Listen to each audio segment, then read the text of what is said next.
1856 में जो कानून बनाया गया और मैंने ये बिल पढ़ा, क्या पढ़ने के बाद मुझे एहसास होता है कोई बदलाव नहीं, सिर्फ कॉपी पेस्ट किया गया। तो सरय लेने में और प्रचार करने में तो मौजूदा सरकार को मेडल अलग से देना चाहिए कि कॉपी पेस्ट कर दिया और सरय ले लिया कि ये हमने किया।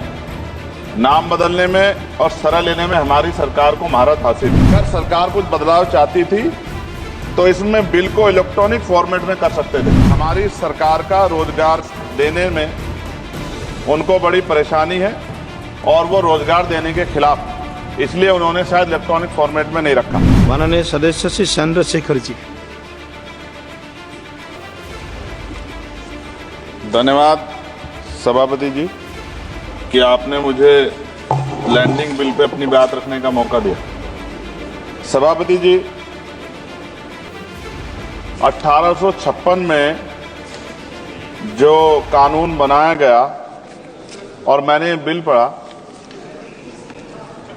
क्या पढ़ने के बाद मुझे एहसास होता है कोई बदलाव नहीं, सिर्फ कॉपी पेस्ट किया गया। तो सरय लेने में और प्रचार करने में तो मौजूदा सरकार को मेडल अलग से देना चाहिए कि कॉपी पेस्ट कर दिया और सरय ले लिया कि ये हमने किया है। नाम बदलने में और सरय लेने में हमारी सरकार को महारत हासिल है, जबकि हकीकत ये है कि ये इंटरनेशनल लॉ है जिसके आधार पर सभी देशों को काम करना पड़ता है। अगर सरकार कुछ बदलाव चाहती थी तो इसमें बिल को इलेक्ट्रॉनिक फॉर्मेट में कर सकते थे। ये डिजिटल युग है, चर्चा होती है और सब जगह, आप तो फोन से लेकर सब जगह जो है डिजिटल बातें होती हैं, लेकिन फॉर्मेट आपने कागज में ही रखा है। कई देशों के बिल इंडिया में ही बन रहे हैं मैन पावर की वजह से। वहां मैन पावर कम है, यहां मैन पावर ज्यादा है।